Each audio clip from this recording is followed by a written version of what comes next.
Good evening. Good evening, everyone. That didn't work. She's going to get mad at you, okay? So you should really, because otherwise it's going to be a problem. Thank you. This is the Village Council regular public meeting. The date is December 13th, 2023. The time is 7:30 p.m. Adequate notice of this meeting has been provided by a posting on the bulletin board in Village Hall, by mail to the Ridgewood News, the Record, and by submission to all persons entitled to same as provided by law of a schedule including the date and time of this meeting. Roll call. Deputy Mayor Perrin. Here. Councilmember Reynolds. Here. Councilmember White. Here. Councilmember evening. Winograd. Here. Mayor Vagiano. Good evening, everyone. Here.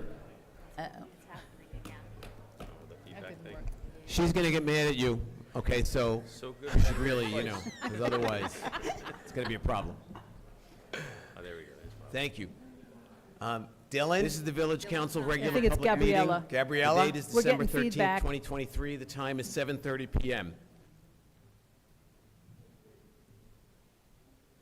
It's an echo. Hopefully fix it. We're good? Thank you. And with that, will you all please join us in a salute to our flag?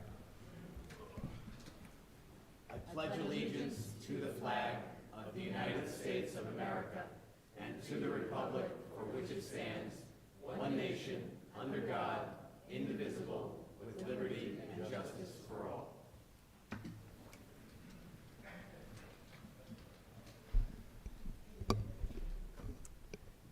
It's so nice to see a big crowd here tonight, and we have a lot of good things to celebrate in a very celebratory season. So let's get started. I move the bills, claims, and vouchers and statements of funds on hand as of November 30th, 2023 be accepted as submitted. Second. Perrin. Yes. Reynolds. Yes. White. Yes. Winograd. Yes. And Vagianos. Yes. I move that the Village Council minutes of September 27th and October 11th, 2023, having been reviewed by the Village Council and now available in the Village Clerk's office, be approved as submitted. Second. Perrin. Yes. Reynolds. Abstain. White. Yes. Winograd. Yes. And Vagianos. Yes. And now we have a couple of proclamations, and Lorraine will read the first one. Whereas radon is a naturally occurring radioactive gas that is the second leading cause of lung cancer. And whereas prolonged exposure to radon can kill as many as 500 people in New Jersey each year. And whereas families who reside in homes with elevated radon levels are at risk of developing serious health problems. And whereas any home could have high levels even when neighboring homes do not. And whereas radon testing can be done with great ease at a relatively low expense to the homeowner, with the cost of reducing radon concentrations being comparable to a home repair. And whereas the New Jersey Department of Environmental Protection and the United States Environmental Protection Agency are collaborating during the month of January to promote the need for radon testing in an effort to protect the lives of our state's residents. Now, therefore, be it resolved that the Village Council of the Village of Ridgewood does hereby proclaim the month of January 2024 as Radon Action Month in the Village of Ridgewood and calls upon all residents who have not yet tested to test their homes for radon and to reduce radon levels if elevated levels are found in order to protect their families from the serious health risk of radon. Thanks, Lorraine. And now we have some special stuff. So we're all going to file down and meet you guys in the middle of the room. If I could just ask the cordless mic please be brought out.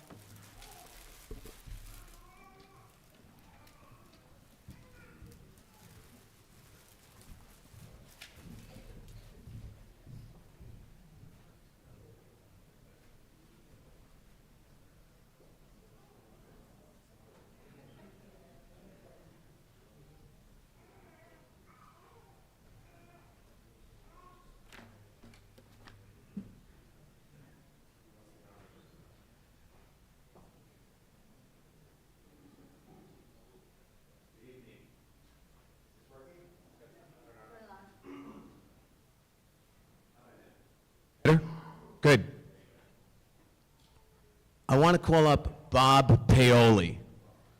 Would you join us?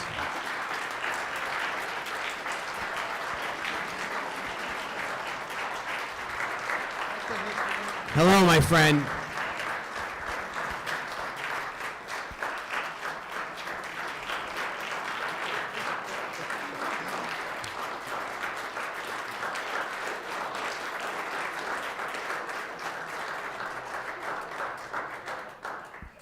Bob has served as commander of the American Legion post here in Ridgewood tirelessly for many years.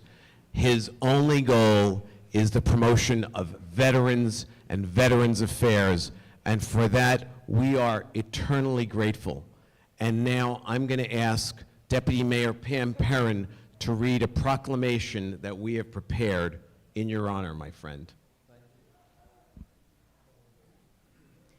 Bob, Yes, Pam. it was many years ago Yes. when I went to my first post-53 event at Van Ness Square. And you were presiding, and I knew you had made the whole program, put everything together, and it was so educational. And every service, every ceremony that I've been to since has been an eye-opener with different perspectives about military service. So you have done so much, not only for the veterans, but for the civilians, for the residents of our town. And for that, I'm really privileged to read this proclamation to you. Whereas Robert Paoli was born on December 7th, 1934, and grew up in the Washington Heights section of Manhattan. And whereas Bob served in the U.S. Army from 1954 to 1956 during the Cold War and was deployed to Germany. And whereas Bob met his wife, Diane Boyle, and was married September 16th, 1961. And whereas Bob and Diane moved to Ridgewood in 1970 and raised 3 daughters in the village. And whereas Bob Paoli's volunteerism has touched thousands in the village of Ridgewood through multiple activities, but nowhere more than through his service to the American Legion. And whereas Bob first joined the American Legion in the Bronx, New York in 1965, and has served as commander of Ridgewood's American Legion Post-53 since 2006. His service in the American Legion includes the Village of Ridgewood Memorial Day service, Gold Star Mother's Day event, Blue Star Families Dinner, Veterans Day observance, 4th of July events, school and scout programs, and many more activities involving veterans and promoting patriotism. Whereas Bob embodies the very best of our beloved community and serves as a role model for exemplary leadership and good citizenship. Now, therefore, be it resolved that the Village Council of the Village of Ridgewood does hereby express its profound gratitude and appreciation for Robert Paoli for all he has done in the Village of Ridgewood as commander of American Legion Post-53 on behalf of a grateful community. Signed by the mayor.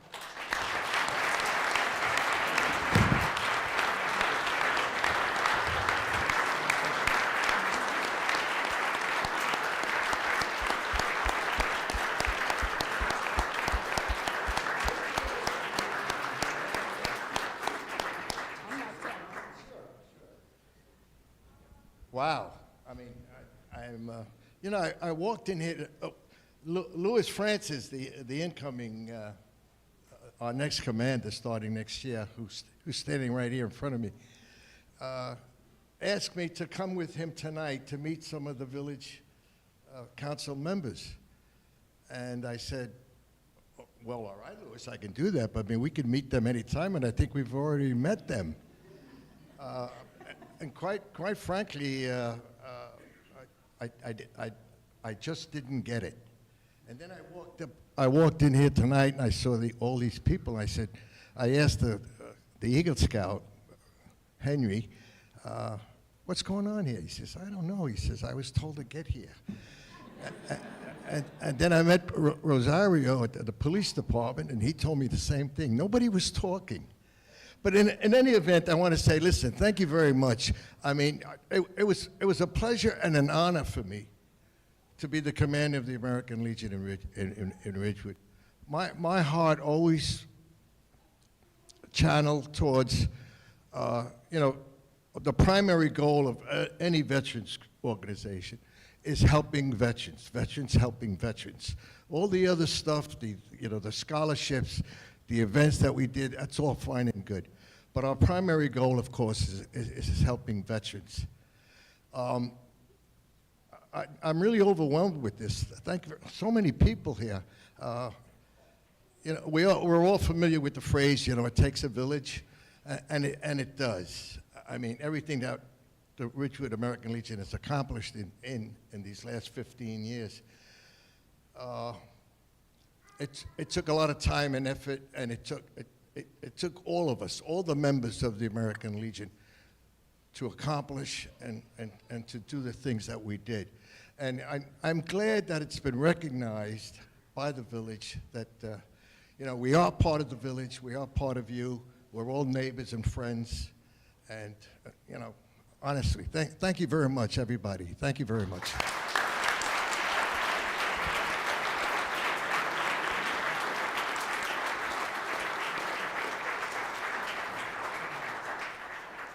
Louis Francis is going to be the next commander.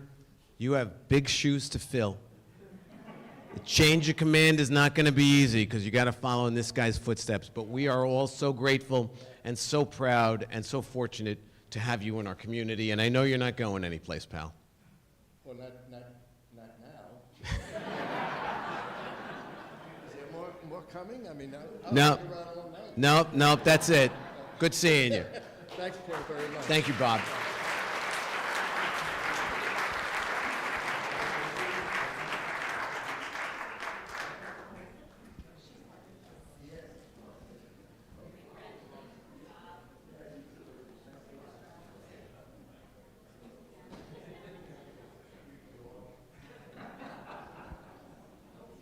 It's going to be a good night, everybody. And now I'd like to call up two longtime serving volunteers in our community, Joe Saplicki and Peggy Norris. Please join us up here. Thank you.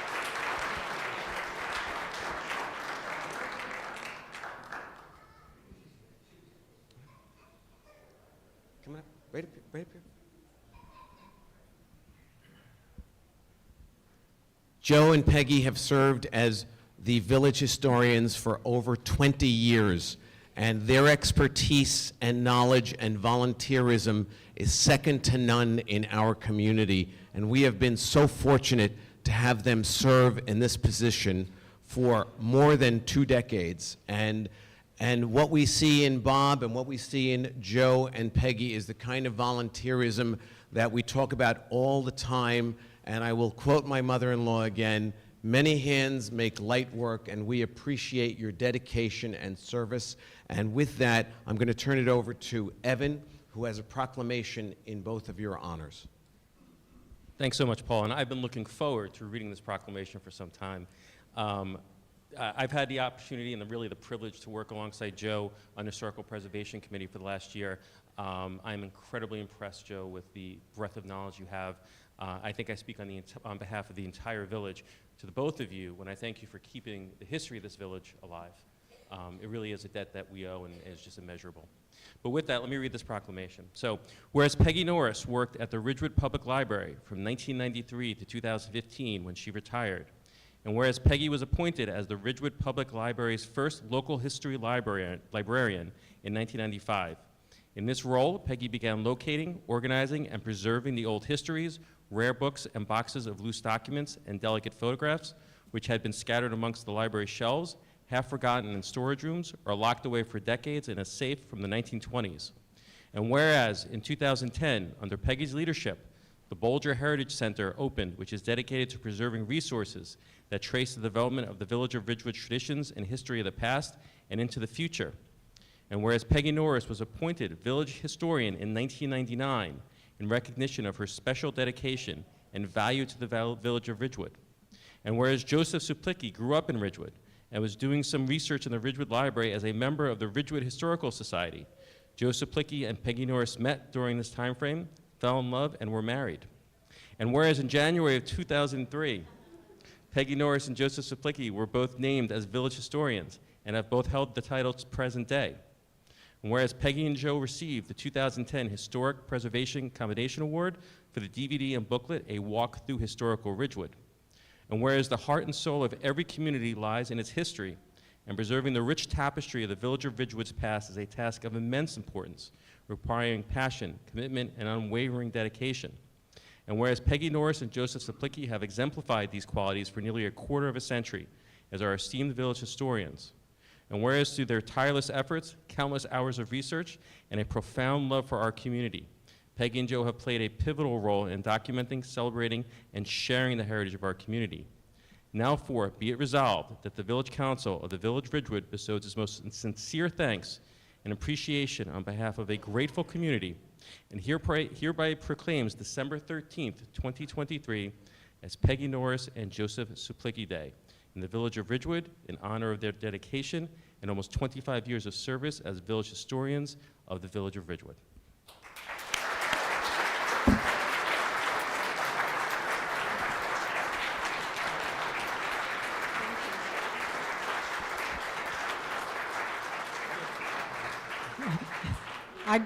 I get the flowers, he gets the proclamation. Thank you very much. I know this has been a difficult time and that you've come to this resolution. I'm surprised you handed me the microphone. It's been our privilege to be historians for Ridgewood, and we will continue to work with the library as the history is still there, and we're not retiring from the history business, we're retiring from being the village historians, official village historians for Ridgewood. So we'll continue to do history, we'll continue to speak out on various issues, and hope that you all will listen and appreciate it. Thank you.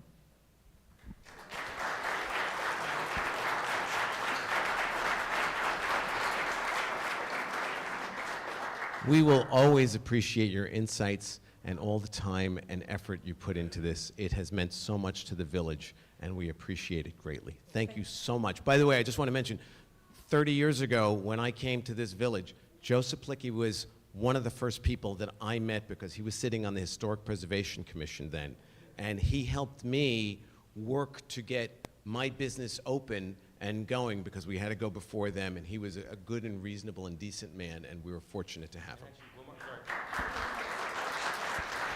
One thing I forgot to mention is that I imagine most of you will not be staying later tonight. I wish you all would, but one of the things we get to do tonight is reappoint Joe Suplicki to the Historical Preservation Committee for another term, and I am thrilled, Joe, you're coming back.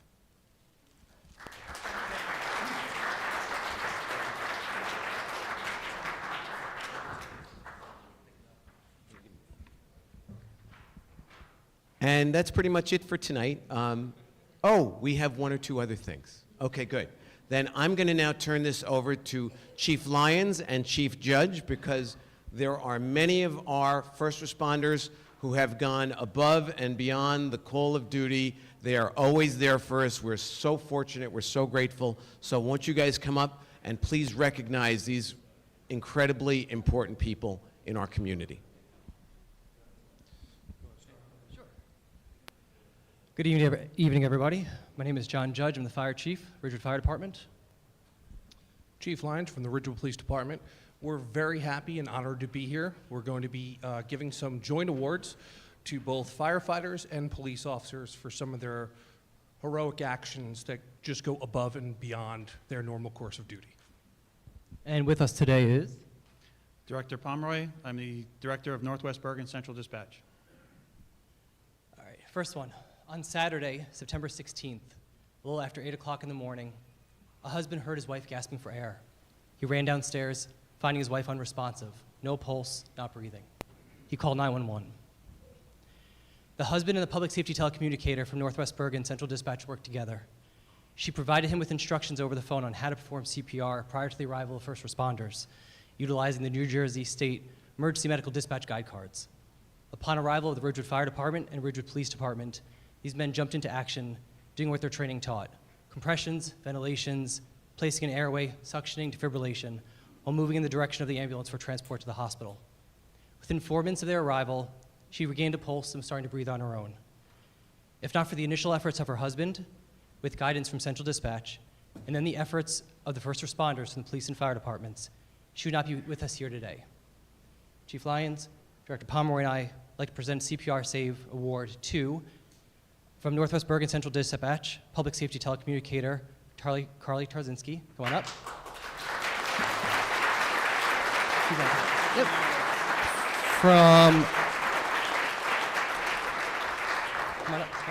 From the Ridgewood Police Department, Officer Joe Youngberg and Officer Christopher Schumann.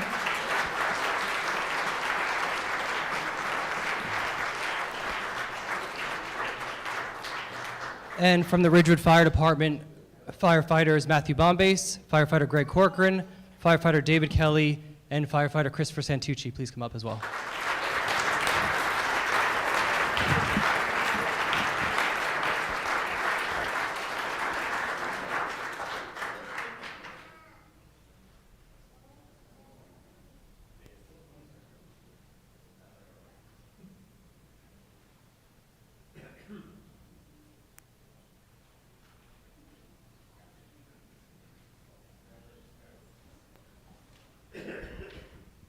Can someone do a group photo?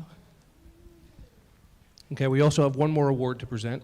This is, they can stay up, I would say. More the merrier. We have the Childbirth Award, okay? On Thursday, October 12th, around 10:30 in the morning, 911 was called for a female having contractions. It's a somewhat regular dispatch for us. We have those pretty regularly. However, things were going to be a little different today. Upon arrival, first responders from the Ridgewood Police, Ridgewood Fire Department found the patient was having contractions that were getting closer and closer. There was an initial attempt, as we would normally do, to move the mother and child into the ambulance to get her to the hospital. But the baby had other plans. It was going to happen right then and right there. The first responders grabbed the OB kit and prepared for birth. At 10:48, approximately 5 minutes after the arrival of responders, the baby was born. Both mom and baby were transported to the Valley Hospital. We would like to invite mom, dad, and the family up if they'd like to. If they don't have to, if you don't want to. It's up to you. Okay. They're coming. Come up. No pressure. Thank you.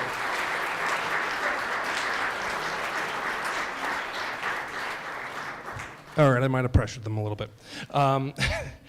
We would like to, for their immediate actions, we would present the Childbirth Award to the following personnel. From the Ridgewood Fire Department, Lieutenant Matt Range. Firefighter.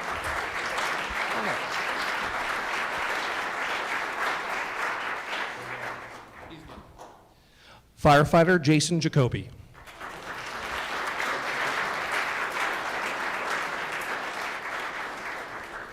Firefighter Dan Steen.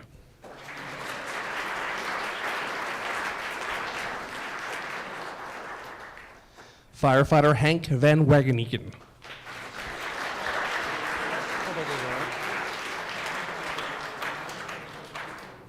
Not too bad, right?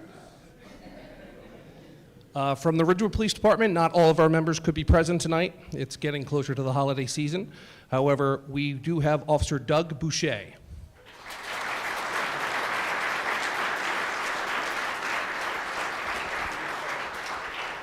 The other officers deserving the mention are Officer Peter Youngberg, Officer Michael Karcher, and Officer Rosario Vaccarella.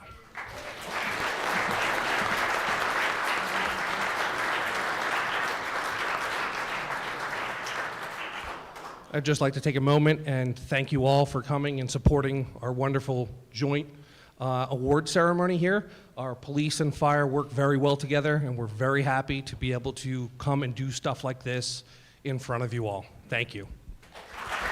So, thank you. Good night.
I love a secret mission.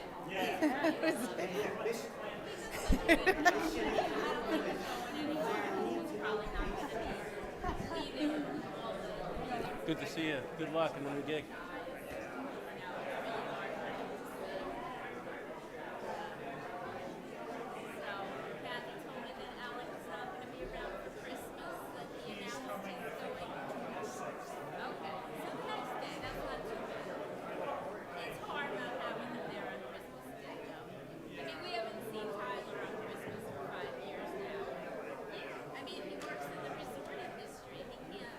And he's, you know, it would one thing if he was older.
Evans.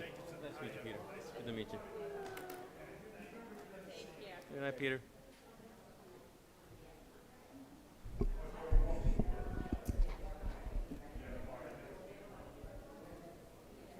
Okay. Well, that's about as nice as it gets in here. You're welcome. Thank you.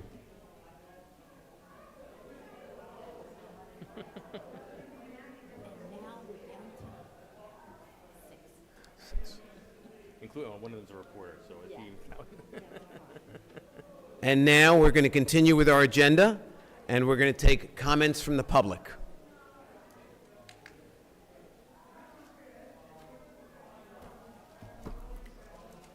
Three minutes per person.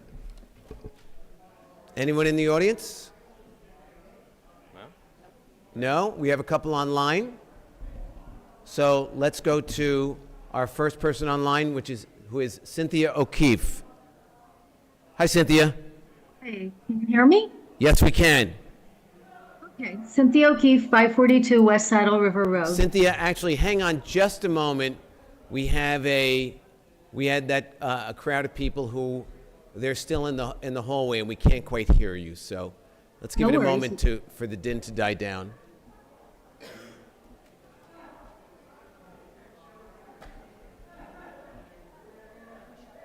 No, we can't shut the door. Okay. Go ahead, Cynthia. Let's give it a shot. Everyone, first of all, so sorry I couldn't be there in person. I'm a little under the weather, but I'm there in spirit. Cynthia, forgive me. I can't hear you, so we're going to ask the crowd in the hallway to keep it down a second. So No give us worries. just a moment.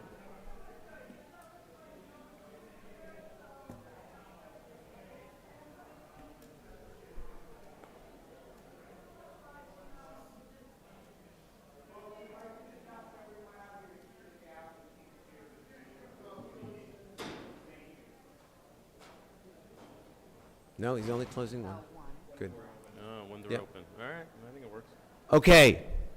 Let's give it another try, Cynthia. If you could speak as loudly as you can. Sure, that shouldn't be hard. Cynthia O'Keefe, 542 West Saddle River Road. You can hear me? Yes, we can. Okay. So again, so sorry I couldn't be there in person this evening. I'd like to just extend my congratulations to Bob Paoli. I don't know him, but I think his dedication serving has been, amazing.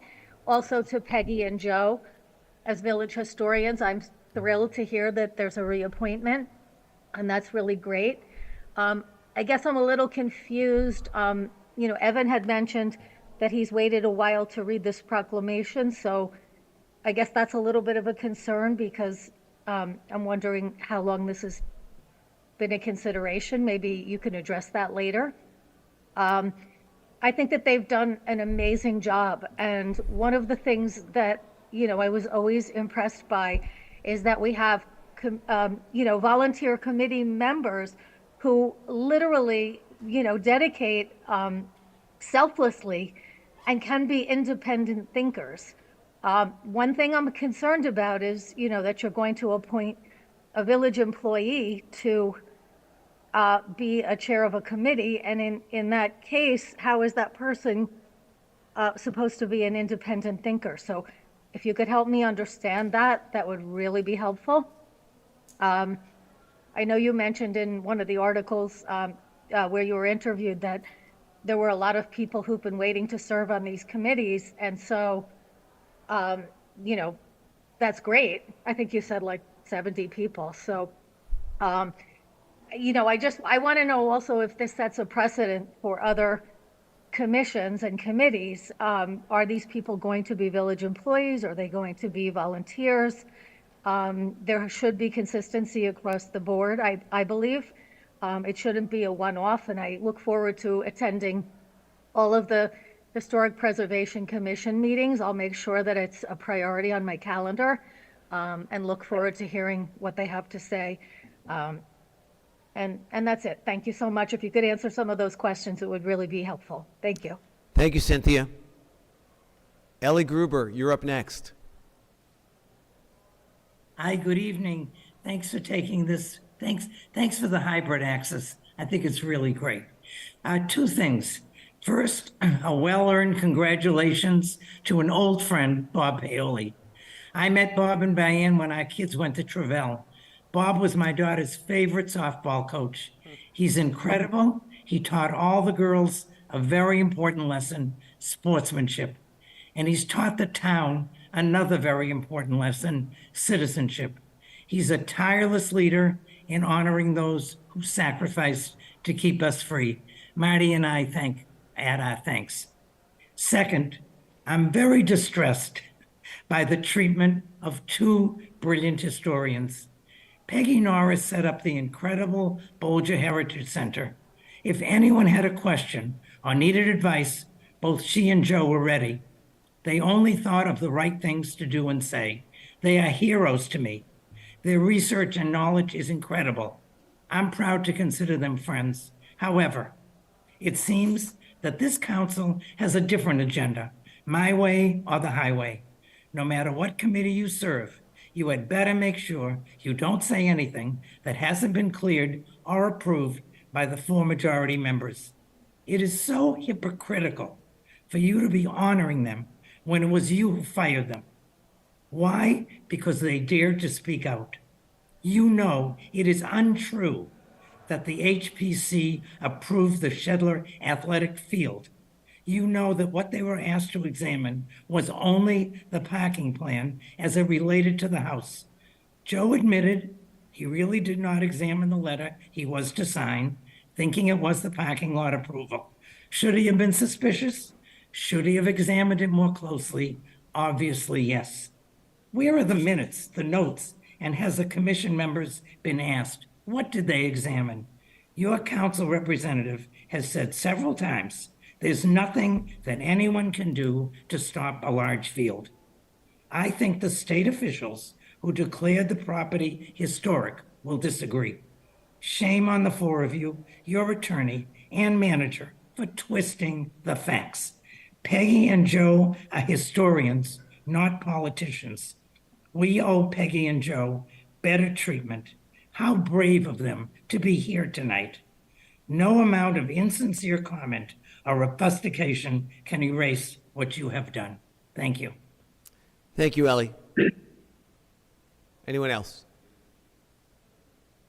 Seeing no one, we're going to close public comment, and we're going to take a moment to address the concerns.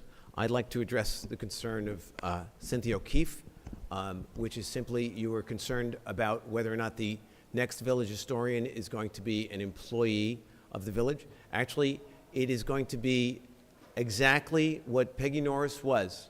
She was the director of the Bolger Heritage Center before it even had the name Bolger, and it was ultimately named the Bolger Heritage Center. She left that position in 2016, and by ordinance, this council is passing an ordinance that will make the current director of the Bolger Heritage Center the next village historian. So we are simply going to be following into the same footsteps that was established by Peggy many, many years ago. As for the letter signed by Joe Saplicki, I'm going to turn that over to Evan Weitz, who was there that evening and has been following this very closely. Yeah, just to be very clear, obviously I can't speak for what Joe recalls and Joe doesn't recall, but that night we absolutely discussed the full Shedler plan that this council had voted upon. It was not limited to one aspect of parking or the house or anything similar. It was the entire property. The letter that was signed was very clear that that is what the Historical Preservation Committee had looked at. I'm confident in my recollection, and I think it's very clear to everyone who was there that evening that that is what we discussed. So I really do disagree with any assertion that there was any dishonesty. I don't think that's fair, and more importantly, it's baseless and it's groundless. Mayor, if I may, Yes. with regard to the comments by Ms. Gruber, first of all, I'm ashamed of nothing. I call balls and strikes in this position. I believe that the gentleman to my right, our village attorney, does the same. With regard to the letter, we were in receipt of an OPA request from a resident relative to HPC minutes from September 14th. Currently, the secretary position for HPC is vacant, so the committee has been going on notes of actual appointed members of HPC. This afternoon, the deputy municipal clerk, in response to the OPA request, shared with both myself and Matt Rogers direction from Jeff Somerville, who is a member of HPC. I'm not familiar with Mr. Somerville, but on Thursday, September 14th, following the HPC meeting, Mr. Somerville sent an email to Jane, who is in the engineering department, directing her and asking her, based on his copious notes, to submit letters on various things that were discussed that night. The third item that was discussed that night was a letter that was to be sent to the mayor of Ridgewood, Paul Vagianos, and he actually verbatim wrote what the letter should say to Jane. And it says, the Historical Preservation Commission has reviewed the plans titled Zabriskie-Shedler Property Park Development Plan, concept number 24PP5, dated August 29th, 2023, and does not oppose the plan. So it was actually a member of HPC that directed Jane in engineering to draft that letter for Mr. Saplicki's signature. Thanks, Keith. In addition to that, I want to note that the reference to the most recent SHPO application that Chris Rudisheiser submitted to SHPO, which is in an effort to attain the certificate of occupancy from the building department.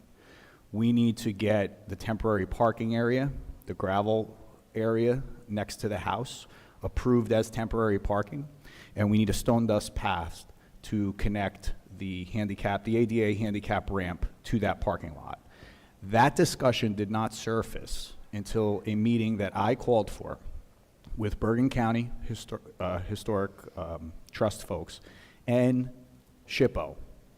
And during the course of that meeting, that SHPO application was discussed, brought to our attention by SHPO, that it needed to be submitted in order for us to get approval to establish that temporary path for ADA access and the temporary parking that's necessary in order for us to get a certificate of occupancy on the house. And I just want to establish for the record that that discussion did not occur until November 6th during a Zoom meeting with SHPO and Bergen County. So, just to be clear, the meeting where the Shedler Park project was discussed in front of Historic Preservation was September 14th, and the first time that the parking issue at Shedler was ever discussed was November 6th. 6th. Relative to the certificate of occupancy on the house.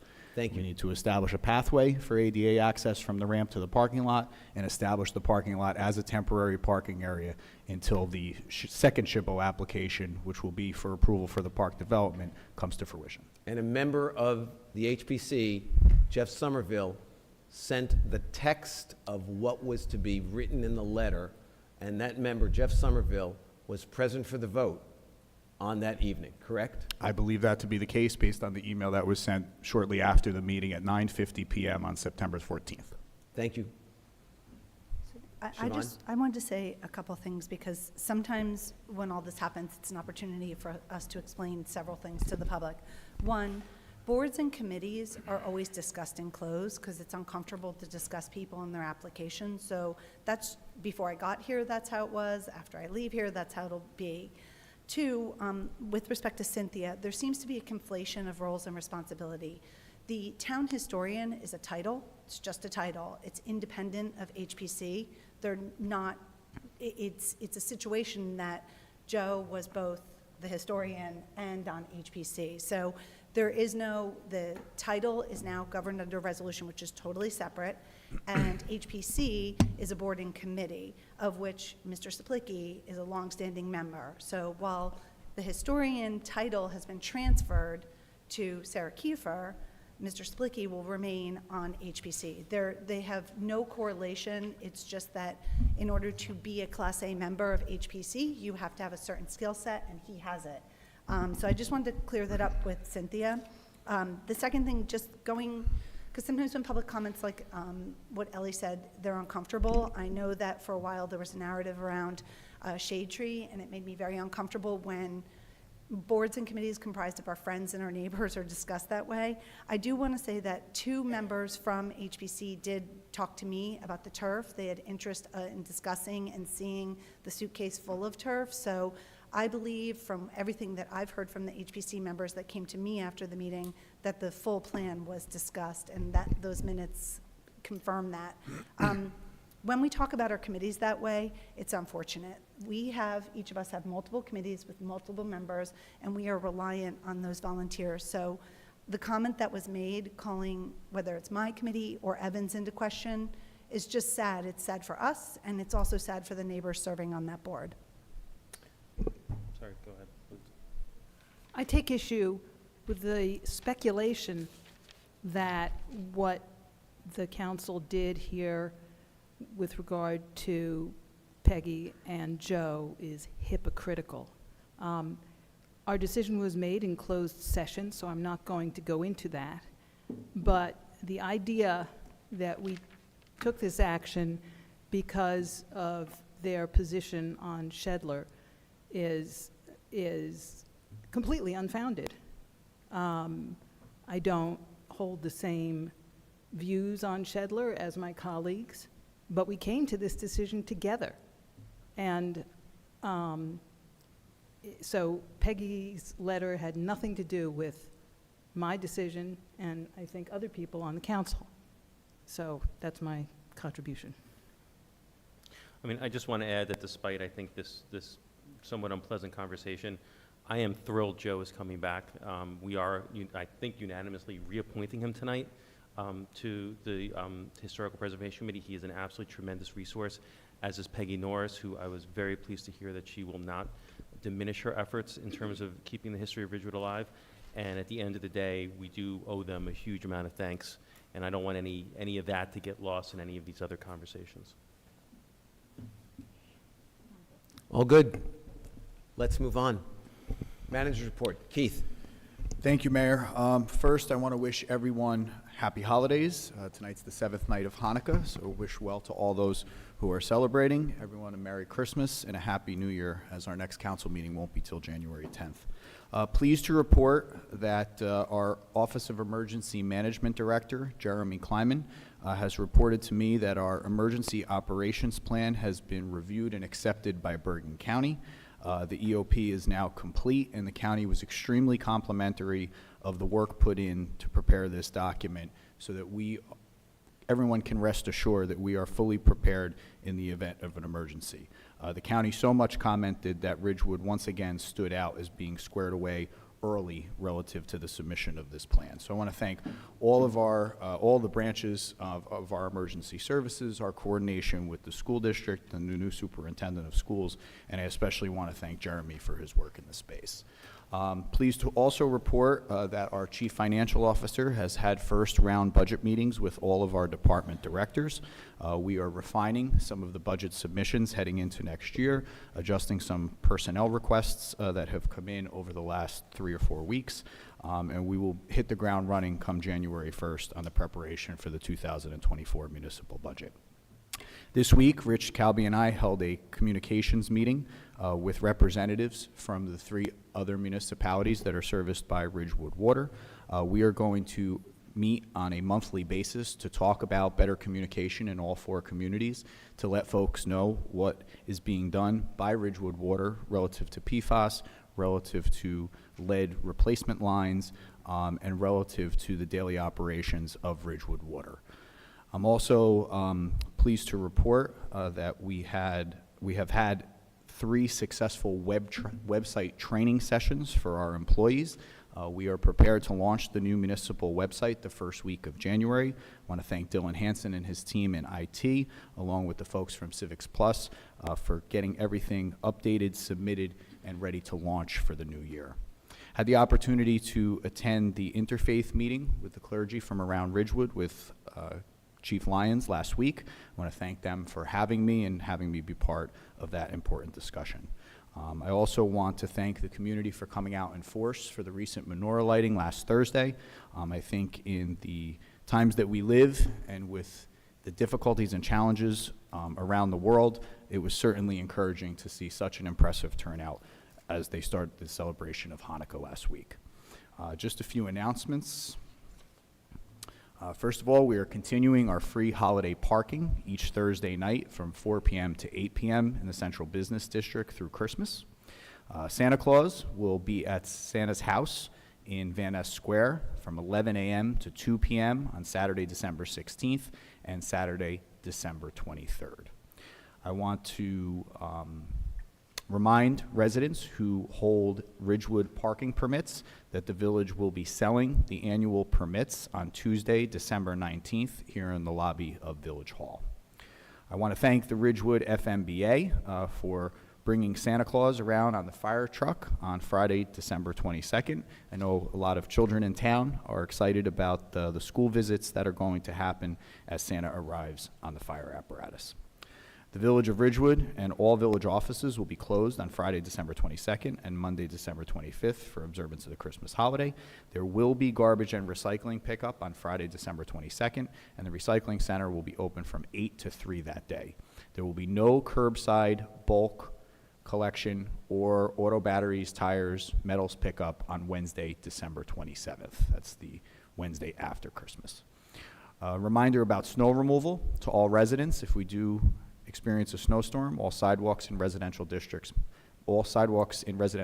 must be cleared of snow within 24 hours of the snow falling. Reminder of garbage pickup during snow and ice events.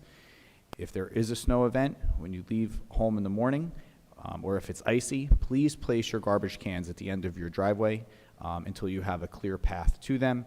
It keeps our employees safe, and we appreciate your cooperation. And lastly, Village Council meetings upcoming here in the Village Hall courtroom. Our next meeting, as I mentioned, is January 10th, which is a work session at 7:30. Our public meeting in January will be January 17th at 7:30, and we will have another work session on January 31st at 7:30. And that concludes my report, Mayor. Thank you, Keith. Evan? Great, I'll be brief. So I do want to echo Keith's comments on menorah lighting. I've been going to the Ridgewood menorah lighting for the last, I think, 11 or 12 years. We actually had a better turnout this year than I think we've had in almost any of the years before. As a proud member of the Ridgewood Jewish community, it really was heartening to see that many people show up. What was even more heartening were the number of interfaith clergy from other denominations as well who showed up, and people who don't celebrate the holiday but were there in support. It was a really wonderful event. The Ridgewood Police did a wonderful job ensuring everyone was safe, as did all the village employees, and it was just really, really a wonderful thing. Also really great, I got to attend the 100th anniversary presentation at the library that we're on a theme tonight that Peggy Norris led along with Sarah Kiefer. Really incredibly well done, remarkably entertaining while at the same time just historically important. Really great event by the library. I hope they do it again. It is absolutely worth everyone's time. Finally, want to also echo Keith's sentiments for those of you celebrating Hanukkah, Happy Hanukkah. Those of you celebrating Christmas, Merry Christmas. Everyone else, Happy New Year, Kwanzaa, whatever you're celebrating. I just hope you enjoy it, and I look forward to seeing you all in the new year.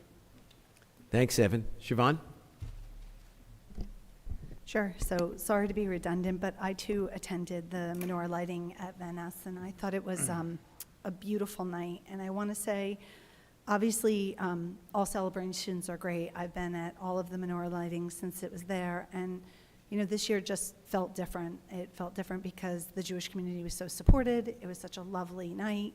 I want to thank everybody in the village who made it happen, who showed up, particularly the police, and so many members of the community who just made it wonderful. But special big shout out to the Menorah Mamas, who I love their new name, and Rabbi Fine, who presided. It was great, and I want to wish everybody a happy Hanukkah. In addition to that, I attended the Access event at Parisa East, which is a sensory-friendly dinner. I've talked about this a lot. I want to thank Paul for coming, and just say this was, again, a wonderful experience. Access has been providing these now. This is our second one for children and young adults and adults in the community who can be overwhelmed sensory-wise with an event. And we did our first one at Steel Wheel, and this is the second one at Parisa, and we chose the location because so many of these younger children and adults that live in our community cannot process the event of the Christmas tree lighting. So We had the dinner, which was lovely, and there were about 80 to 100 people there, which is beneficial to the business that's normally closed. And then we kept the tree dark until about 5:15 and had a private, as Paul was told, inside voice only Christmas tree lighting. And this was lovely because it was completely inclusive. It was totally special. I want to thank police and fire, who for this population, it's so important that they're integrated. And a special big thanks to Signal, who sat outside and waited for us to call on the cell phone. And it was like 1 nanosecond of waiting and it went on. So we are planning our third. If anybody has any ideas about this, we welcome them. But I did want to say thank you to Jamie Davis, because it's such a good idea that is just actually happening. And thank you to Paul for being there. Last night, I attended the Shade Tree meeting downstairs, and we had the luxury of meeting with Neil Gallant to go over the GIS survey, which is pretty cool. So to my council members, I've asked for a generic logon so you guys can get on GIS and you can see the trees that are planted, the stumps that are there, and also, sites that need more trees from our perspective. It's a really unique piece of software, and no technology jokes, but I asked for read-only access for some of us. So I want to thank everybody at Ridgewood Water, and it was a great experience to see it. I also want to thank Shade Tree, who hosted it, and they're going to be using this piece of software to make analytical decisions to us for budgets, like where we should plant next. It can even help identify and locate big trees because they have the DBH in the system, and that's great. And lastly, I too want to echo what Evan said, so happy everything to everyone, everywhere, no matter what you're celebrating. I hope you have a great end of the year. And I want to wish everybody on this council best, and thank you for a wonderful first year for me. Thanks so much, Siobhan. Lorraine? Thank you. The Citizen Safety Advisory Committee met this past Monday night, and we had quite a big audience from the Clinton Avenue area. So a resident from Clinton Avenue, as well as many parents whose children use Clinton Avenue to go to school at Ridge. A long conversation had ensued, and what we ended up deciding to do, police and engineer are on board with this. I asked our village manager, Keith, to arrange a meeting, hopefully in early to mid-January, where the residents of Clinton Avenue, as well as the parents of the children that use Clinton Avenue on a daily basis, would come to a meeting and talk about safety issues and bounce ideas off of each other and hopefully come to some agreement, conclusion on what to do. This has been a long-standing problem, which I didn't know until Monday night, actually dates back to 1964, was when it was first mentioned, the safety issues. So I don't know when the meeting will be yet, but it'll be, it's not going to be open to all, but it'll be the Clinton Avenue residents and the parents that are in the surrounding area that use Clinton Avenue to go to school. Our next CSAC meeting is January 18th. That'll be in the Garden Room at 7:30, and I didn't have any other committee meetings, and I will echo what everybody is saying. Have a wonderful holiday no matter what you celebrate, and Happy New Year, and we will see you on January 10th. Thanks, Lorraine. Pam?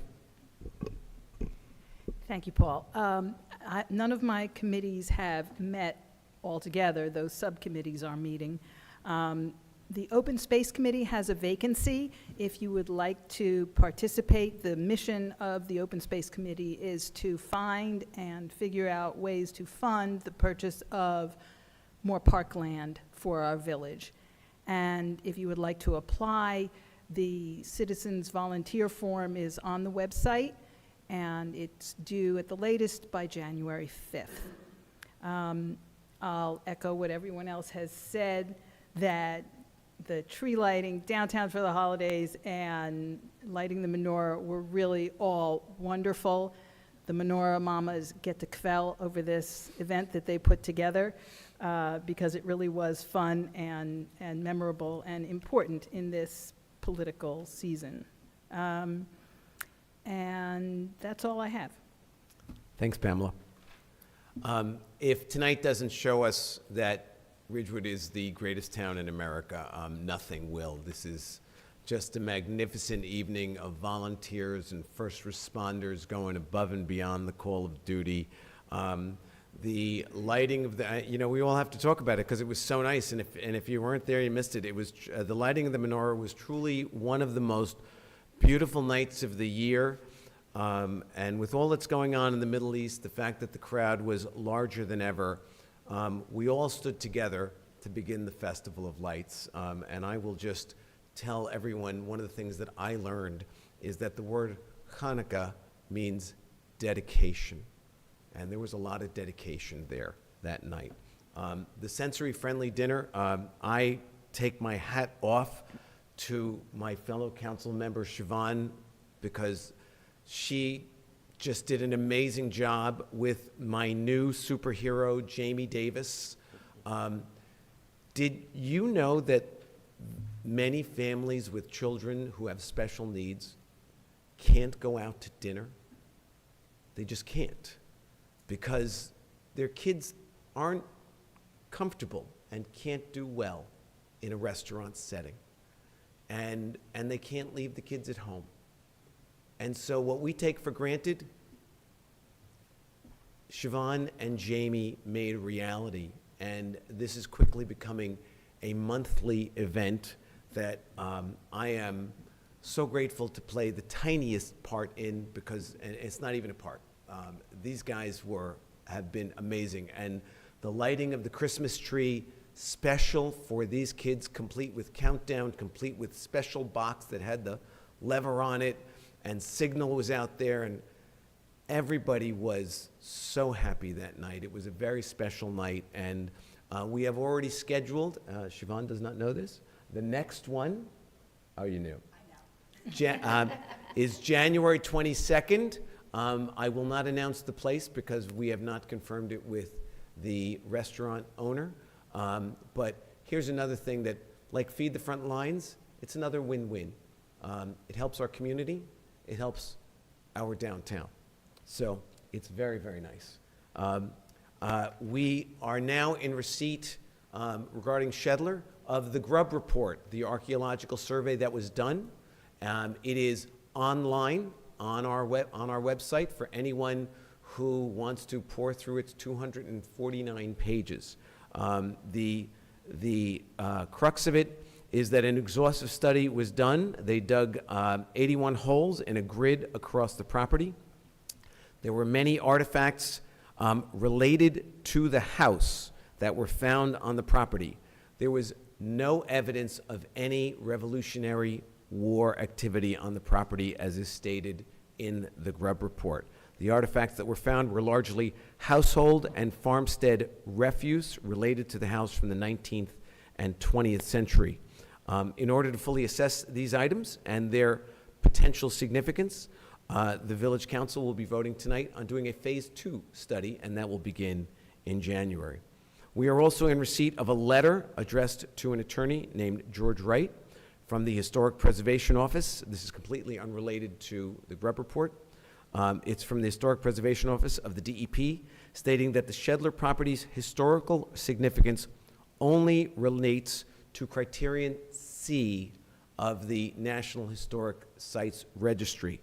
Criterion C is strictly architectural, and he recounts in great detail why that is the only criteria that it refers to. Today, Keith Kasmark and I had a meeting with Audrey Myers and the leadership team from Valley Hospital as they prepare to open their new facility in Paramus in April. The subject of the discussion was for us to learn their plan for the existing Valley Hospital once the new one opens in April. Long story short, they are keeping the existing hospital as a healthcare facility for the future and have specific plans for much of its use. Just as importantly, they want everyone to know that once the new hospital opens in April, they will no longer have an emergency room at the existing hospital. This bears repeating. Once the new hospital is open in Paramus in April, there will no longer be an emergency room at the existing facility. But the existing emergency room is still open and will be open into the new year. And that's all I have. Mayor, if I may, just to By all means. piggyback on two issues. One, with regard to the Valley move to Paramus, there was a great article on NorthJersey.com today outlining from the day they move and what that whole process is going to look like. Basically, the switch gets flipped on where you go in a truly emergency situation on April 14th at 6 a.m.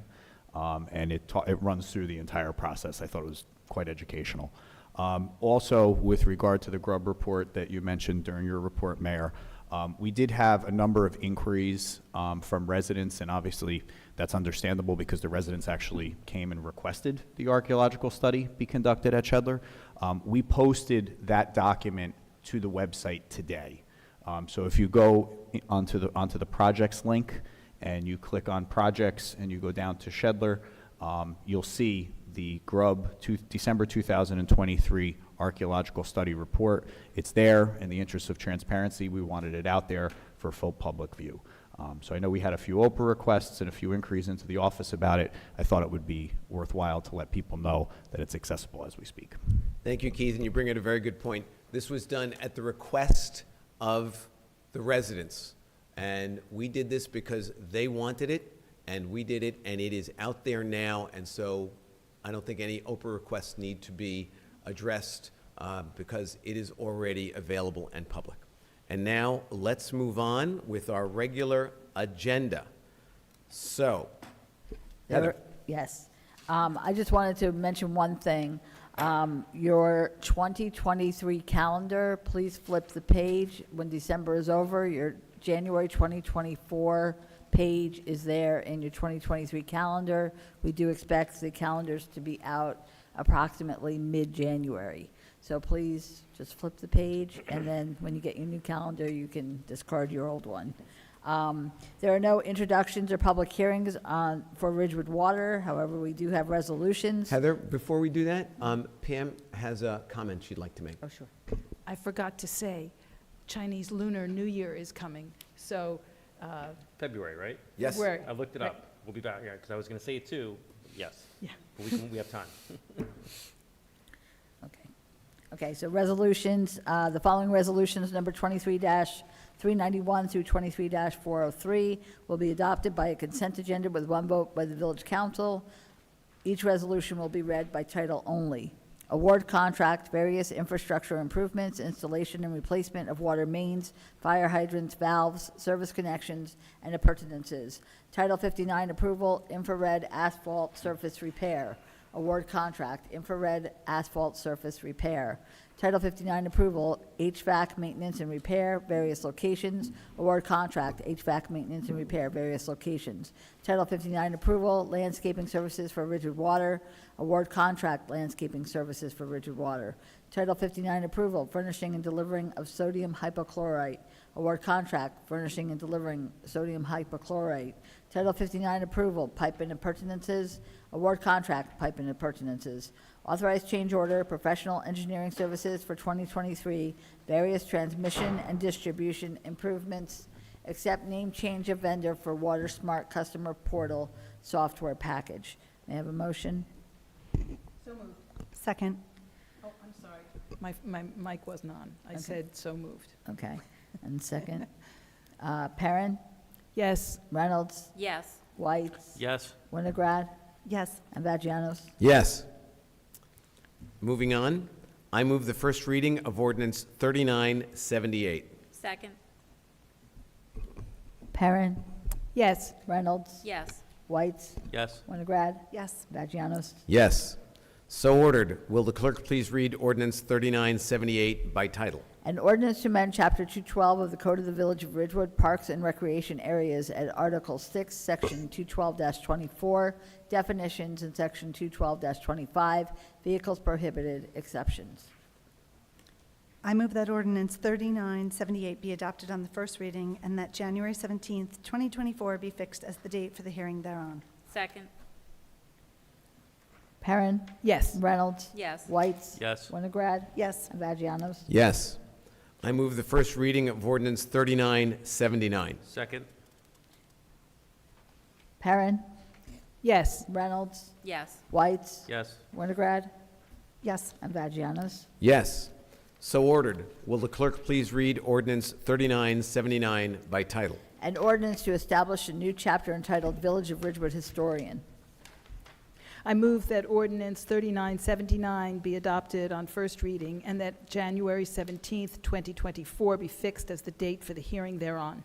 I second the motion. Perrin. Yes. Reynolds.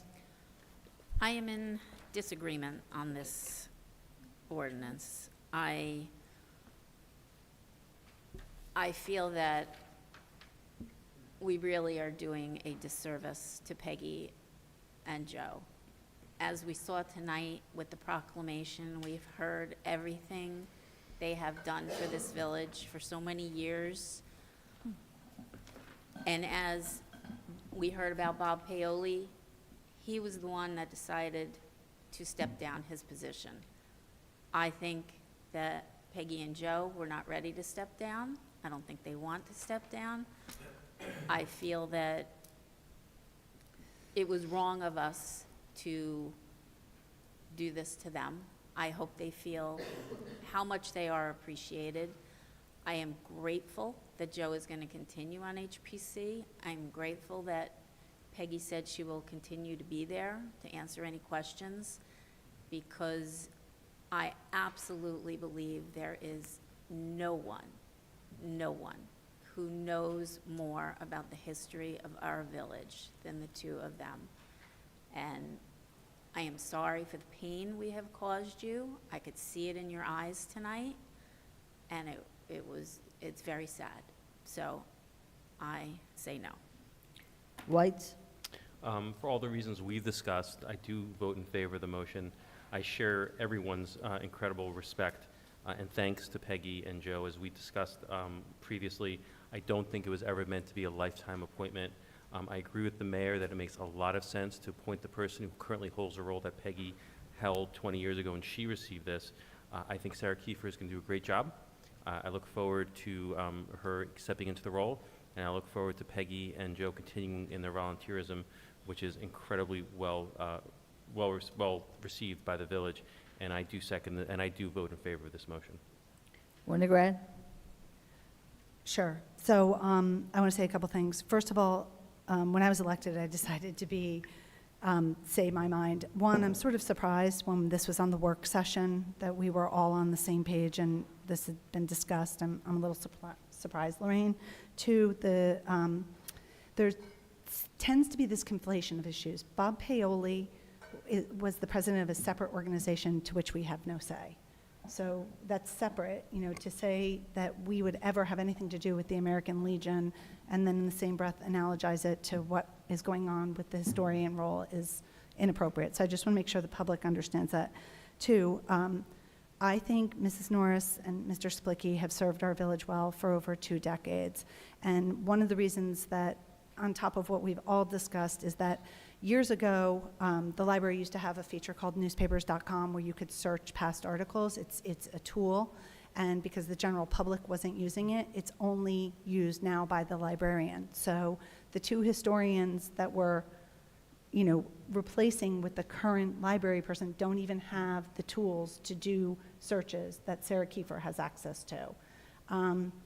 This is not old librarian against new librarian. This is a good decision.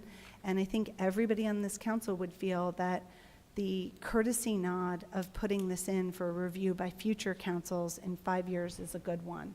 I know Evan and I were new here. We didn't even know this role existed until probably 3 months into it. And the idea that no future council has a say on it is inappropriate. I want to thank Peggy, and I want to thank Mr. Splicki. I think that there's no doubt the whole council appreciates them, but there's no doubt that Sarah Kiefer is a good choice. It's set up for future councils in this one as well, and she has technology and resources at her fingertips that Mr. Splicki and Peggy do not have, so I vote yes. Vagianos. For the reasons that Evan and Siobhan set forth, especially the access to resources and their attenuation because they're no longer connected to the village. They don't live here and they don't work here anymore. And we are so grateful that they served for so long.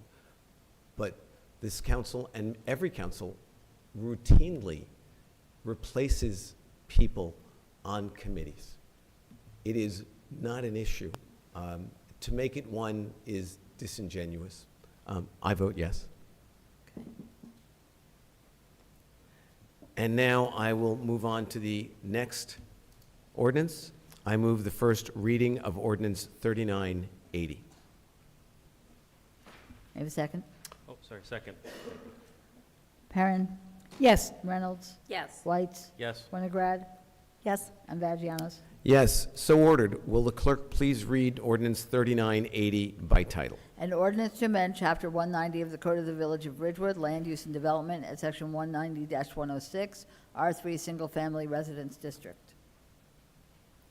I move that ordinance 3980 be adopted on first reading and that January 17th, 2024 be fixed as the date for the hearing thereon. I second the motion. Perrin, Yes. Reynolds, Yes. Whites, Yes. Winograd, Yes. Vagianos. Yes. I move the clerk read ordinance 3974 by title on second reading and that the public hearing thereon be opened. I second. Perrin, Yes. Reynolds, Yes. Whites, Yes. Winograd, Yes. and Vagianos. Yes. Will the clerk please read the title of ordinance 3974? An ordinance to amend Chapter 105, Article 7 of the Code of the Village of Ridgewood, cats at Section 105-46, license required to amend the date for expiration of 3-year cat licensing. The public hearing is now open.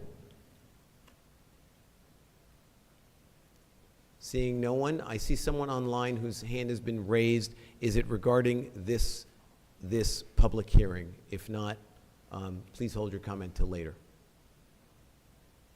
Okay, we'll hold it till later. And I will now move to close the public hearing. Have a second? I second that motion. Perrin, Yes. Reynolds, Yes. Whites, Yes. Winograd, Yes. and Vagianos. Yes. I move that ordinance 3974 be adopted on second reading and final publication as required by law. I second the motion. Perrin, Yes. Reynolds, Yes. Whites, Yes. Winograd, Yes. and Vagianos. Yes. I move the clerk read ordinance 3975 by title on second reading and that the public hearing thereon be opened. Second. Perrin, Yes. Reynolds, Yes. Whites, Yes. Winograd, Yes. Vagianos. Yes. Will the clerk please read the title of ordinance 3975? An ordinance to amend Chapter 145 of the Code of the Village of Ridgewood, fees at Section 145-6, enumeration of fees relating to code chapters. The public hearing is now open.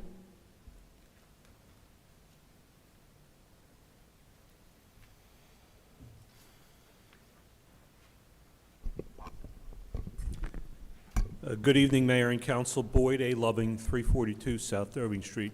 Just a question regarding this ordinance.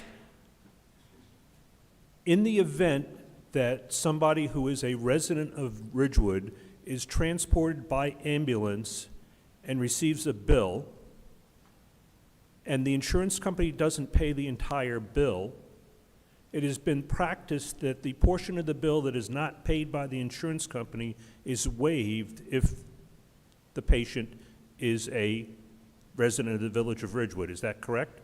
Yep. I see everybody nodding. Was somebody say something Yes. other than nod? Yes. Yes, okay.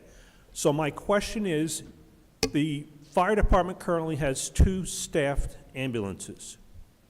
We hope that that is all that is needed at any given time. However, there are instances, in fact, there was one the other day, when an ambulance from another service was needed to be called because the Ridgewood ambulances were tied up someplace. So what happens in that case when a Ridgewood ambulance isn't available, a village resident is transported and receives a bill from that service, does the village assume responsibility for the portion that the insurance company does not pay because a Ridgewood ambulance wasn't available? Or in that case, is the resident have to pay the entire bill? Through you, Mayor? Yes. We can only control the billing for the ambulances that are under our purview.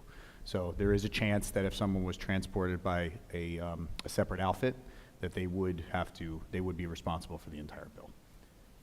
It depends on what that agency's policy is. Is the policy concerning the waiving of the bill, is that written down anywhere, or is that just? I believe it's an ordinance. I'll defer to Matt on that, but. Okay, my concern is if that is not specified in the ordinance, it should be. If it's not specified in the ordinance that if the ambulance that is provided is not owned and operated by the Village of Ridgewood, the fee isn't waived. If the ordinance says the fee will be waived for residents of the village, and now we're saying that, and I can't dispute that fact, if the valley is transporting somebody, they're going to bill them. So we need to have the ordinance say what happens. It is not in this ordinance. But is it in So- another ordinance? so- That's what I'm asking. And let me just finish. But the policy doesn't change. That was our policy before. This ordinance does not affect that policy or what Keith just said.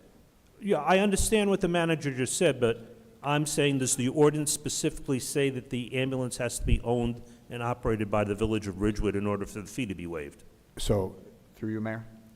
So I don't believe it says that, because we can only regulate our own ambulances. So that's sort of unspoken applicability.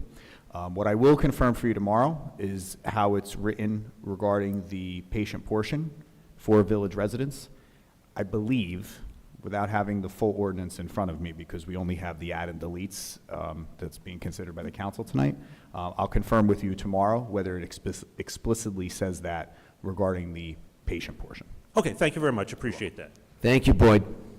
For what it's worth, I know we did bring this up with Chief Judge explicitly, and he did give us at least verbal assurances that the policy would not change. And that was something we all agreed upon. I don't know, again, if it was codified, but that was something, Boyd, that I know we all felt strongly that should continue.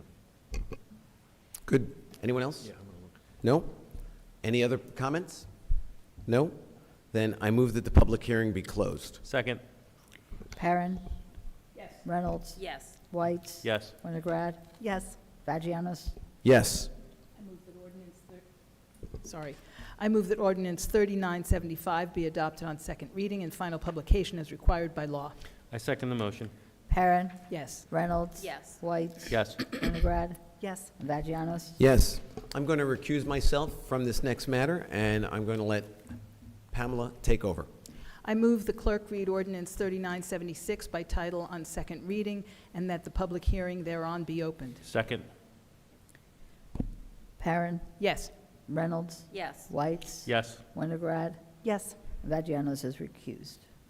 Will the clerk please read the title of ordinance 3976? An ordinance to amend section, chapter 190 of the Code of the Village of Ridgewood, Land Use and Development, to permit microbreweries and brew pubs in the B1 and B2 zones.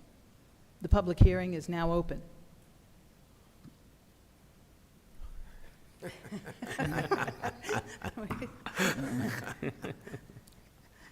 There appear to be no commenters. I move the public hearing be closed. Second. Perrin? Yes. Reynolds? Yes. White? Yes. Winograd? Yes. And Vagianos? Recused. I'm sorry, That's yes, right. you're correct. I move that ordinance 3976 be adopted on the second reading and final publication as required by law. I strongly second the motion. Perrin? Yes. Reynolds? Yes. White? Yes. And Winograd? Yes. Okay. I move the clerk read ordinance 3977 by title on second reading and that the public hearing thereon be opened. Second. Perrin? Yes. Reynolds? Yes. White? Yes. Winograd? Yes. Vagianos? Yes. Will the clerk please read the title of ordinance 3977? and ordinance to fix salaries, wages, and other compensation of and for firefighters and fire superior officers of the Village of Ridgewood, County of Bergen, and State of New Jersey. The public hearing is now open. Seeing no one, I move the public hearing be closed. Second. Perrin, Yes. Reynolds. Yes. Whites. Yes. Winograd. Yes. Vagianos. Yes. I move that ordinance 3977 be adopted on second reading and final publication as required by law. Second. Perrin, Yes. Reynolds. Yes. Whites. Yes. Winograd. Yes. And Vagianos. Yes. Okay, the following resolutions, numbered 23-404 through 23-457, with the exception of Resolution 23-447, which was removed from the agenda, and 23-458, which will be considered separately and read in full, will be adopted on a consent agenda with one vote by the village council. They will be read by title only. Approved 2024 Village Cash Management Plan. Designate official newspapers for 2024. Approved 2024 Annual Meeting Statement. Award contract, preparation of 2024 Village Council meeting minutes. Award contract, demolition of barn and removal of existing structural materials at Habernacle Park. Award extraordinary unspecifiable services contract, improvements and upgrades to public safety communication bandwidth, various locations. Title 59 approval, concession refreshment service, Graden Pool Water's Edge Cafe. Award contract, concession refreshment service, Graden Pool Water's Edge Cafe. Title 59 approval, 2024 recreation programs. Award contracts, 2024 recreation program instruction. Award contract under Bergen County contract, untreated rock salt. Award contract under state contract, 2023 Ford F-550 chassis, 4x4 Mason dump truck, Parks Department. Award contract under Sourcewell Cooperative Purchasing Program, lease of Ford Explorer, Health Department. Award professional services contract, EMS claims, procedures, and billing revenue generation. Award professional services contract, pediatrician for child health clinics. Award professional services contract, animal control and waterfowl management. Award professional services contract, elevator subcode inspection inspector. Award professional services contract, risk management consultant. Appoint village attorney, appoint village bond attorney, appoint village labor attorney, appoint village auditor, appoint village budget auditor, appoint professional planner, appoint professional planning consultant for affordable housing and related matters. Appoint village prosecutor, appoint public defender. Authorize shared services agreement, 2024 Child Health Clinic, Fairlawn and Glen Rock. Acknowledge receipt of no bids and authorize rebid. Train station coffee bar at the Ridgewood Train Station Building, January 1st, 2024 to December 31st, 2025 inclusive. Rescind resolution number 23-205 and resolution number 23-262, award contract chassis and Mason dump Parks Department. Reject proposal, billing of basic life support services, ambulance billing. Reject bids, landfill and disposal of solid waste. Rescind and replace resolution number 23-371, award contract under state contract computer equipment. Conform endorsement of community development block grant, West Bergen Mental Health Care, Inc., installation of ADA-approved automatic doors at 120 and 140 Chestnut Street. Confirm endorsement of community development block grant, Children's Aid and Family Services, replacement of one HVAC unit at group home at 29 Washington Place. Confirm endorsement of community development block grant, Children's Aid and Family Services, 2 air purification units at group home, 29 Washington Place. Approve 2023 budget transfer. Authorize refund and cancellation of property taxes for disabled veteran. Appoint members to the planning board. Appoint members to the zoning board of adjustment. In this resolution, the term for alternate number 1 will be removed from this resolution. It is being considered in a separate resolution at the end of the meeting. Appoint members to Library Board of Trustees. Appoint members to Citizen Safety Advisory Committee. Appoint members to Central Business District Advisory Committee. Appoint members to Historic Preservation Commission. Appoint members to the Pride Day Committee. Appoint member to Green Team Advisory Committee. Appoint members to Shade Tree Commission. Appoint member to Cashwell Memorial Shell Committee. Appoint member to Project Pride Committee. Appoint member to Ridgewood Arts Council. Appoint members to Special Improvement District Steering Committee. Appoint village council members as liaisons to various boards and committees. award professional services contract Phase 2, work plan and archaeological study, Shedler property. May I have a motion? So moved. Second.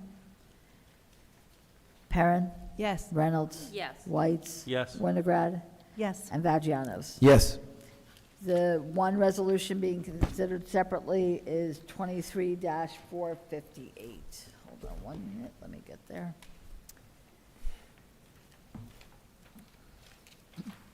Whereas, Village Council is empowered to appoint the membership of the Zoning Board of Adjustment, hereinafter ZBA or Zoning Board, by the municipal land use law, hereinafter MLUL, and specifically NJSA 40:55D-69. And whereas consistent with the authority to establish and appoint the membership of the zoning board, upon the expiration of the term of a member's appointment, there is a decided need to continue the term of that member's appointment to complete the application and bring it to vote. The village council may appoint a specific member whose term has expired to continue as a member of the zoning board for the purpose of participation in the public hearings of the application until concluded. And whereas on or about April 19th, 2021, Outfront Media LLC filed an application to the Ridgewood Zoning Board seeking a use variance to construct and install a billboard on New Jersey Highway Route 17 southbound in the village. This application is identified as ZBA 221-16. The first public hearing on the application was held on March 22nd, 2022, and since that date, there have been 8 public hearings. And whereas this application has been intensely contested, and it is believed that the presentation of the application and objections thereto will continue for many additional public hearings well into 2024. And whereas the village council is aware that if a new member were to be appointed to the zoning board, the member would be required to, at the very least, listen to all transcripts of all hearings and review all documents submitted in support of and in opposition to the application before the new member could begin to participate in this application. This would not be fair to the new member and not fair to the applicant and the objectors, because there will be significant material and discussion missed, such as weighing the demeanor of lay and expert witnesses, the credibility of the lay and expert witnesses, the exchange between a questioner and a lay or expert witness.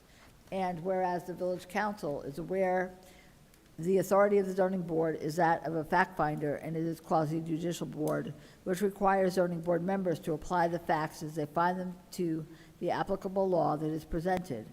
And credibility and demeanor are important qualities that must be appreciated to properly decide an application.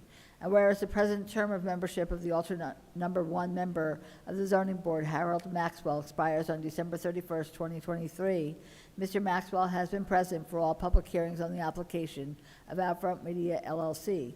He is willing to continue as the alternate number 1 member of the zoning board throughout the remaining hearings until the application is concluded and decided by the zoning board. And whereas, in accordance with the MLUL and in the interest of fairness and to promote the, pronounce that word for me.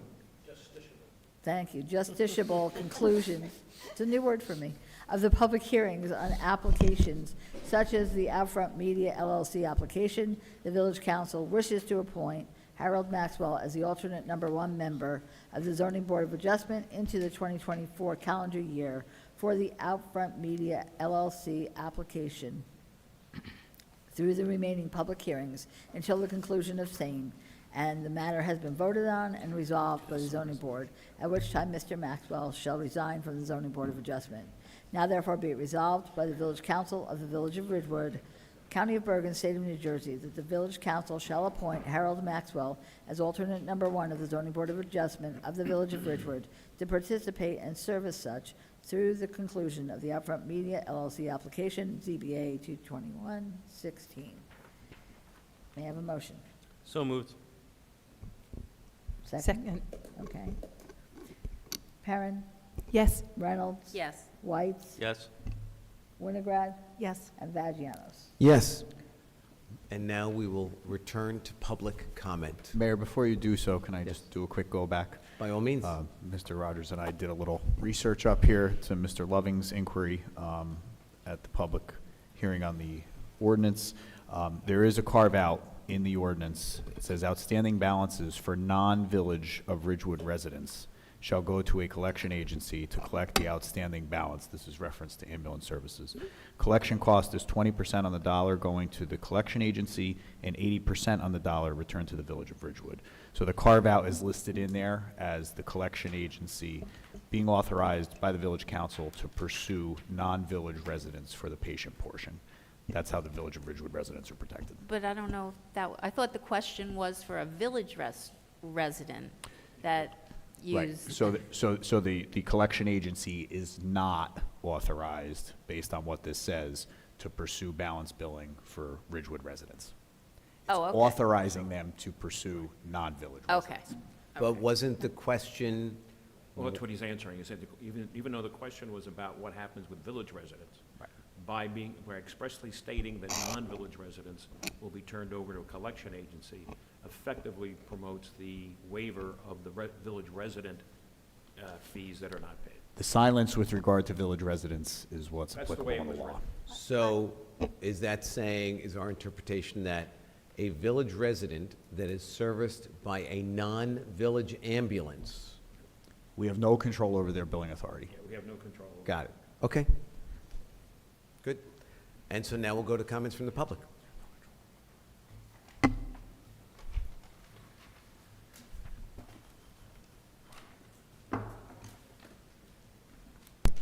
Good evening. Ann Loving, 342 South Irving Street. It was mind-boggling to me a number of minutes ago to hear the mayor refer to Councilwoman Reynolds as disingenuous. Lorraine Reynolds is the most honest, sincere person on the dais. She is not beholden to any private interests, any sports groups, any businesses in the downtown, anybody that she's loaned money to. Not at all. She speaks up against her four colleagues on the dais with regularity. She knows that her honesty tends to fall on deaf ears, but she does it anyway. She is the polar opposite of disingenuous. And I think an apology to Councilwoman Reynolds would be most appropriate. Thank you. Before we even proceed, I want to address that immediately.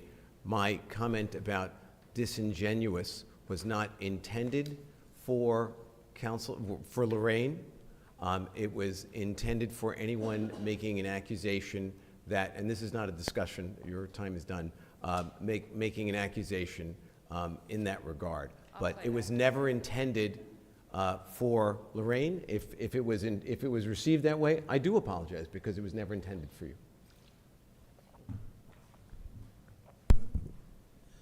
Good evening again. Boyd A. Loving, 342 South Irving Street.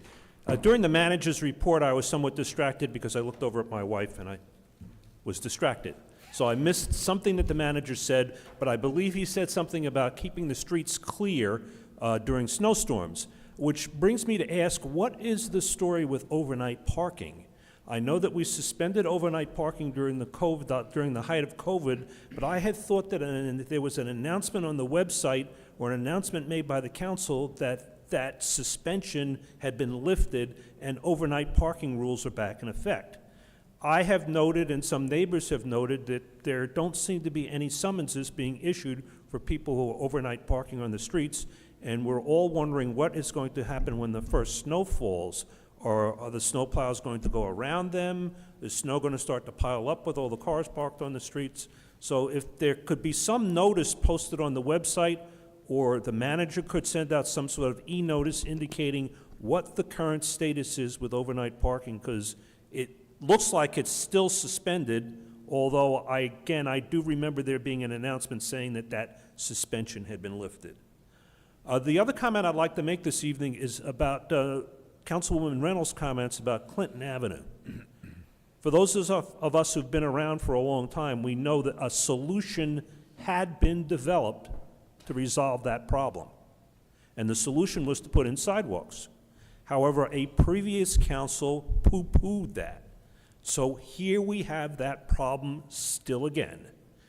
The engineer drew up a plan, and I believe there were going to be sidewalks placed on one side of that street, but the residents came in force from Clinton Avenue, and a previous council voted against putting the sidewalks in. So here we are again with the same problem, safety on Clinton Avenue, because there are no sidewalks. What I would urge the council to do is to direct the manager to ask Mr. Rudishaza to pull out the plans that he had developed for sidewalks for that street and see if that can resolve the problem. If that can resolve the issue concerning safety, let us go ahead with the sidewalks. And let's stop fooling around with meeting every 3 to 5 years about this problem.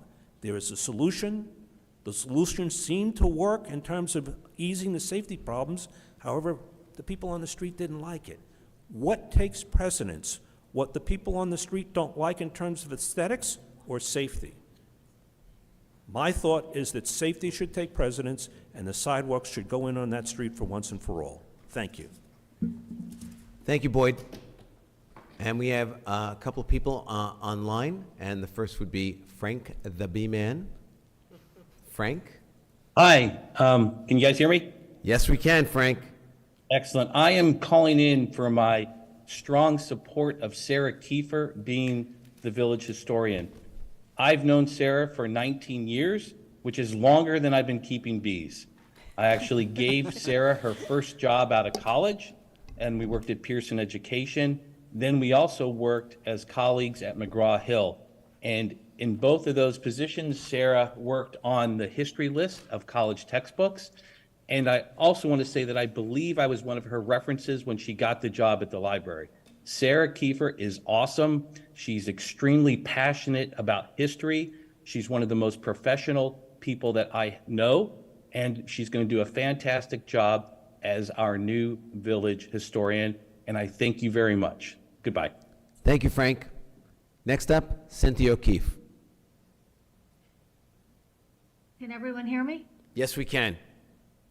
Cynthia O'Keefe, 542 West Saddle River Road.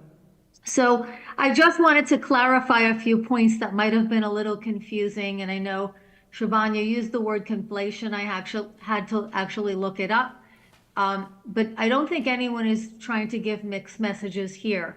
I think we're trying to be very clear. And please don't mistake people who, come to you with respect and consideration and ask questions as, I'm certainly not finger pointing. I'm always asking in the hope that things will be made clear, as sometimes it's chaotic and confusing.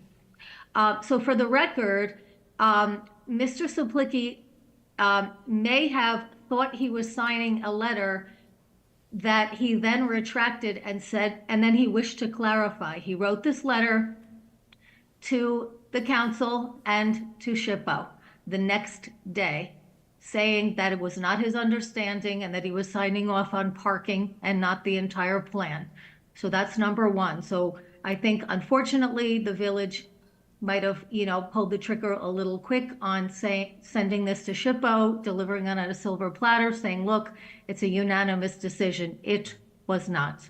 Regardless, one thing that as a neighbor with private well water, I want to remind you, Ridgewood Water is in a major lawsuit with, a number of companies suing them for PFAS.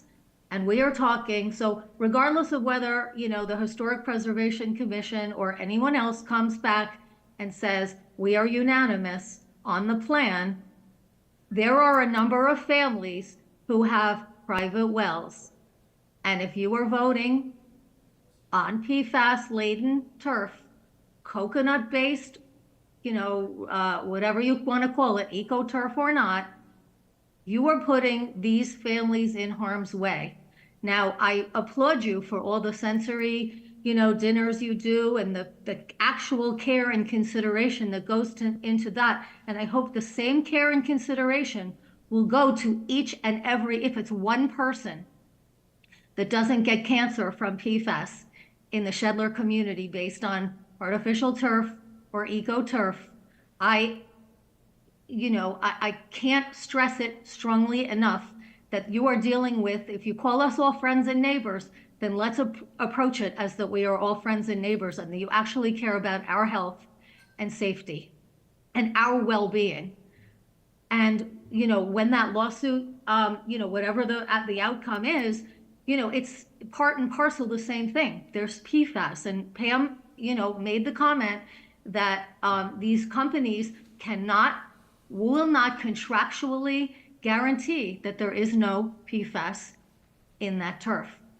So the fact that we go on and on and on about who voted on this and who voted on that, at the end of the day, you know, whether you're hoping that SHPO just says okay to the turf, you still have families whose lives depend and their health and well-being depend on decisions that you make as a municipality. I implore you today, and I will continue to do so for the rest of the time that I remain in Ridgewood, which I hope is a long time. Thank you very Thank you, much. Cynthia.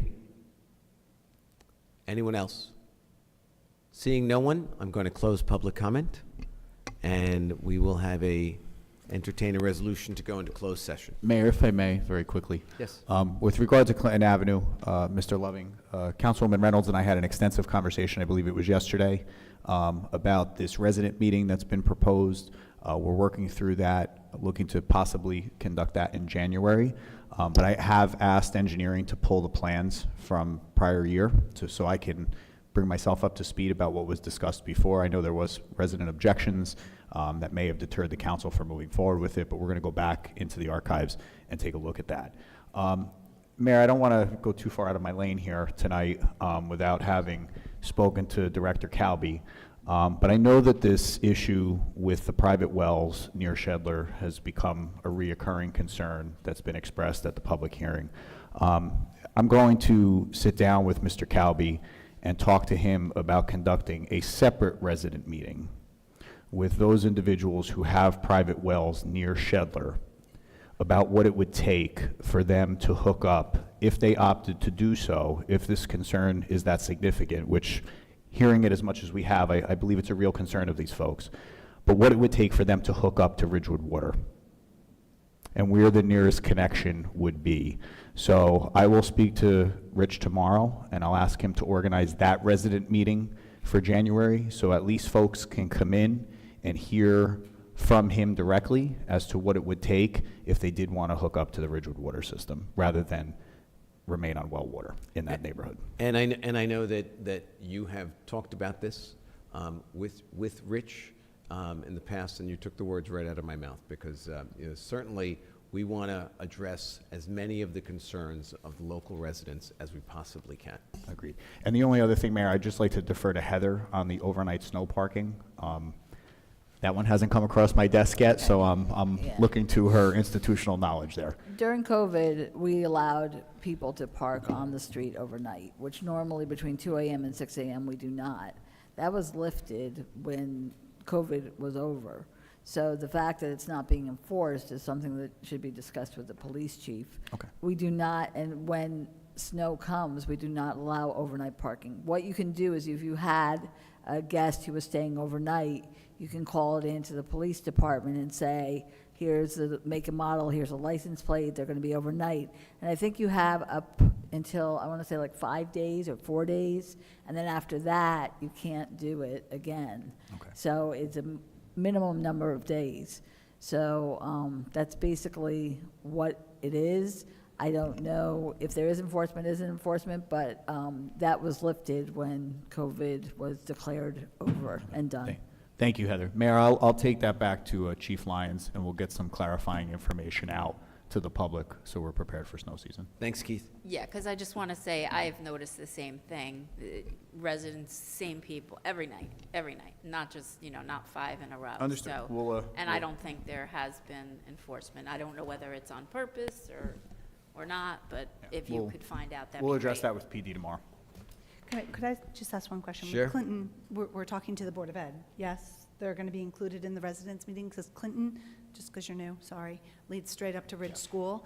And when I was a kid, they used to close the road, and we walked in the middle of the road, and I don't know where we are with that anymore. Right, well, Sheila is the Board of Education liaison on We the- should, but don't you think we should contact Mr. Piacenza, the principal, and? I'm sure, yes. Okay, yes, I just want to make sure. Good. All done? Heather? Be it resolved by the Village Council of the Village of Ridgewood that the Village Council meet in closed session on December 13th, 2023, at 7:30 p.m. or as soon thereafter as a matter on the agenda can be reached. And the said closed session will be held in the caucus room of the Ridgewood Village Hall, 131 North Maple Avenue, Ridgewood, New Jersey. Be it further resolved that the matters to be discussed in closed session are limited to personnel matters to include appointments to boards and committees and annual review of village clerk. These matters are allowable under NJSA 10:4-12 Be it further resolved that the minutes of this meeting shall be made available to the general public when such matters have been deemed completed by resolution of the village council. May I have a motion? So moved. Second. All in favor? Aye. Aye. Anyone opposed? Okay, thank you. And with that, for all those who are celebrating, Merry Christmas to all, and to all a good night.